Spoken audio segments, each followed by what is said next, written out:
आज खर्चा पानी में हम बात करेंगे कि आरबीआई ने फ्रॉड रजिस्ट्री बनाने का ऐलान क्यों किया है। जानेंगे कि फ्रॉड रजिस्ट्री क्या है और इससे आपको क्या फायदा होने वाला है। इसके अलावा यह भी जानेंगे कि ऑनलाइन बैंकिंग फ्रॉड से कैसे बचें। नमस्कार, मेरा नाम दिव्यांशी है और आप देख रहे हैं खर्चा पानी।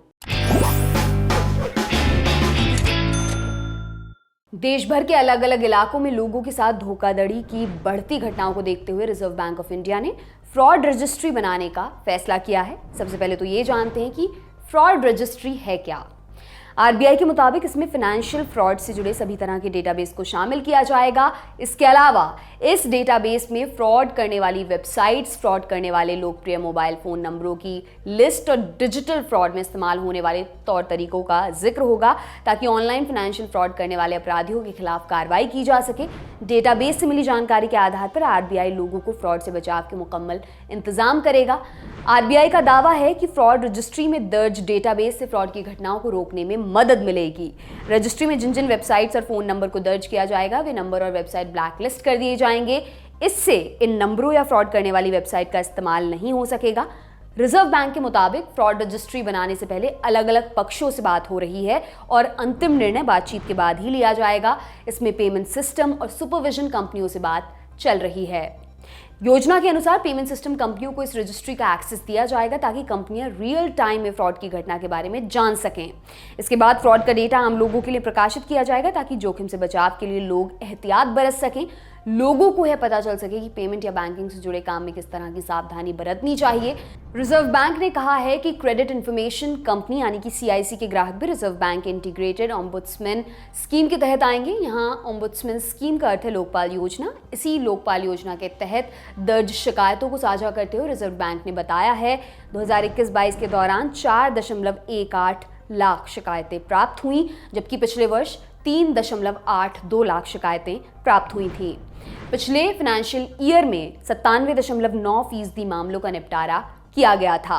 इस बारे में हमने इंडिया टुडे समूह के स्पेशल कॉरेस्पॉन्डेंट विनय सुल्तान से बातचीत की। आइए उनको सुनते हैं। इंडिया टुडे हिंदी ने जो अभी का करंट अंक है उसमें कवर स्टोरी की है चाइनीज लोन ऐप के तौर तरीकों पे कैसे वो वाही करती हैं।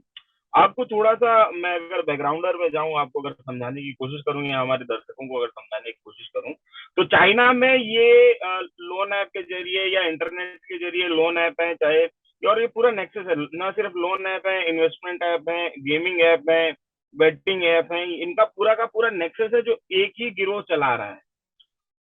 साइलेंसली वो गेमिंग ऐप भी चला रहा है, वो बेटिंग ऐप भी चला रहा है, वो आपका मतलब ये क्या कहते हैं लोन ऐप भी चला रहा है, इन्वेस्टमेंट फ्रॉड के ऐप भी चला रहा है कि आप 250 रुपया लगाइए हर घंटे आपका 2 रुपया बढ़ेगा, 10 रुपया बढ़ेगा, 5 रुपया बढ़ेगा, इस तरीके से।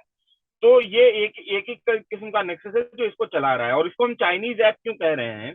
इसको हम चाइनीज ऐप इसलिए कह रहे हैं क्योंकि इन तमाम ऐप को जब आप इंस्टॉल करते हैं तो इंस्टॉल करने की पहली और बुनियादी शर्त ये है कि आप उनको कॉन्टैक्ट का और गैलरी का आप एक्सेस दें। अगर आप परमिशन नहीं देते हैं तो ये इंस्टॉल होती नहीं है। तो अब जैसे ही आप उनको परमिशन देते हैं तो सारा डाटा जो है वो एक क्लाउड पे सेव हो रहा है। वो क्लाउड जो है वो चाइनीज सर्वर पे चल रहा है, ये ऐप भी चाइनीज सर्वर पे चल रही है। और जो पुलिस इन्वेस्टिगेशन कर रही है, तो उस पुलिस इन्वेस्टिगेशन में जो आखिर में जो एंड पॉइंट आ रहा है जहां पे सरगना पकड़े जा रहे हैं, जिनके सरगना के नाम सामने आ रहे हैं, वो सब चाइनीज नेशनल। तो इस वजह से हम इनको चाइनीज ऐप कह रहे हैं। नंबर एक बात।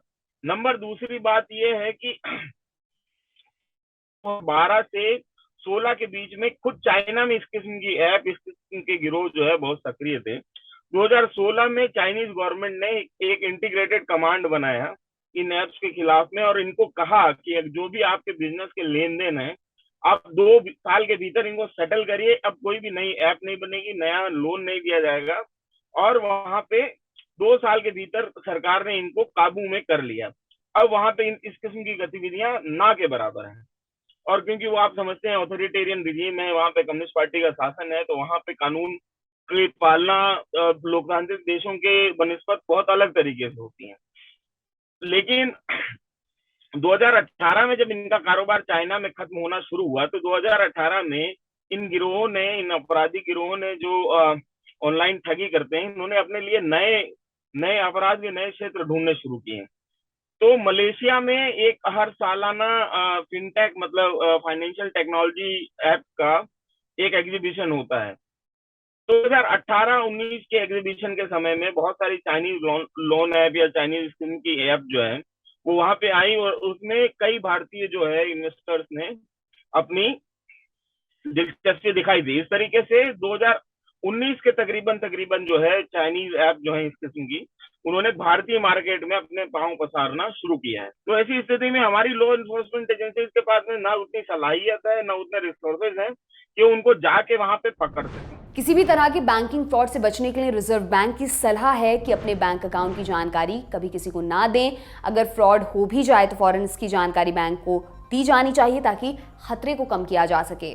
आपको अपने फोन में कोई भी अनजान ऐप डाउनलोड नहीं करना चाहिए। बैंक, एनबीएफसी या ई वॉलेट की आधिकारिक वेबसाइट पर जाकर इन्हें इस्तेमाल किया जाना चाहिए। ऑनलाइन बैंकिंग फ्रॉड के अलावा देश भर में ऐप बेस्ड इंस्टेंट लोन के फैलते कारोबार पर भी आरबीआई ने हंटर चला दिया है। अब ऐप के जरिए कर्ज देना कंपनियों के लिए काफी मुश्किल हो जाएगा। रिजर्व बैंक ऑफ इंडिया ने डिजिटल लोन के लिए सख्त नियम बनाए हैं। इसके तहत केंद्रीय बैंक ने कहा कि डिजिटल ऋण सीधे कर्ज लेने वालों के बैंक खातों में जमा किया जाना चाहिए, ना कि किसी तीसरे पक्ष के माध्यम से। आपको बता दें कि आरबीआई ने 13 जनवरी 2021 को ऑनलाइन प्लेटफॉर्म और मोबाइल ऐप के जरिए लोन देने सहित डिजिटल उधार पर एक टास्क फोर्स का गठन किया था। भारत समेत दुनिया के कई सारे हिस्सों में आज के दौर में तेजी से डिजिटल ट्रांजैक्शन चल रहा है। अब हर कोई कैशलेस पेमेंट पर जोर दे रहा है। भारत में आज बेहतर इंटरनेट कनेक्शन और स्मार्टफोन के जरिए डिजिटल ट्रांजैक्शंस को बढ़ावा दिया जा रहा है, जिसके जरिए हर कोई छोटी छोटी पेमेंट भी ऑनलाइन ही कर रहा है। लेकिन ऑनलाइन ट्रांजैक्शन की अपनी कई सारी खामियां भी हैं। इसकी वजह से कई सारे लोग साइबर फ्रॉड का शिकार हो जाते हैं।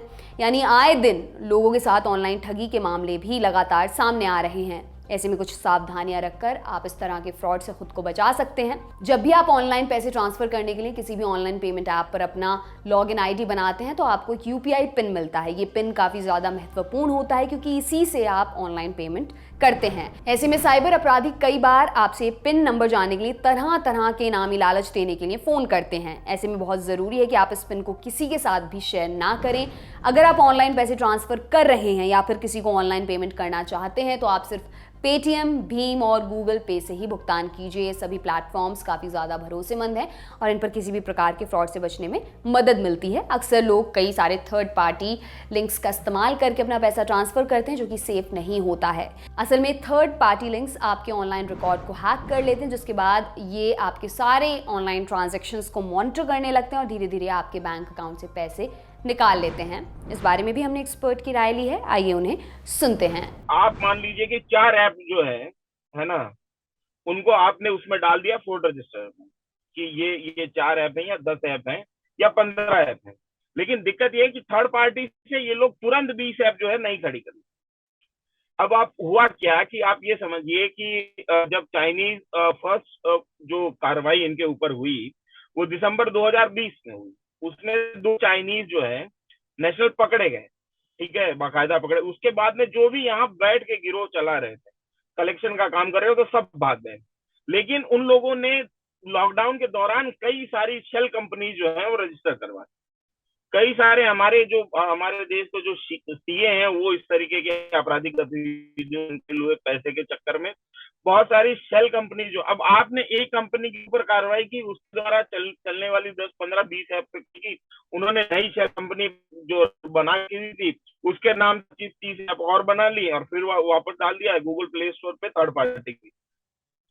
आरबीआई का इनिशिएटिव अच्छा है लोगों को जागरूक करने के। इससे मैं ये नहीं कहूंगा कि मतलब बिल्कुल ही इसको मतलब खारिज किया जाना चाहिए, लोगों को जागरूक किया जाना चाहिए, है ना। हमारा भी काम मीडिया के तौर पे ये है कि हम लोगों के खिलाफ उनको जागरूक करें।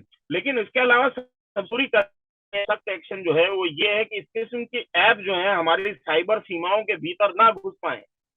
आप समझ रहे हैं, उसका प्रबंध करना जरूरी है। वो चाहे गूगल प्ले स्टोर, 80-85 किस्म के मार्केट प्लेसेस प्ले स्टोर हैं अभी देश में जो एक्टिव हैं।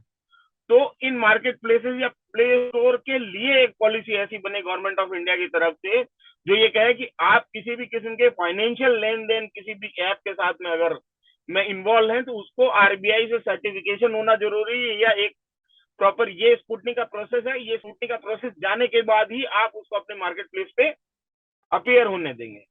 और ये जब तक सुनिश्चित नहीं किया जाएगा, जब तक हमारी साइबर जो बॉर्डर से इसी तरीके से वॉयलेट किए जाएंगे, तब तक इस चीज का कोई इलाज निकलने वाला है नहीं। ये तो मतलब जागरूक करना बहुत अच्छी बात है, मतलब आरबीआई का अच्छा इनिशिएटिव है, अभी तो इसके परिणाम हम लोग देखेंगे। लेकिन मेरे को लगता नहीं कि बहुत कारगर इन सब चीजों के बचाव में होगी, है ना।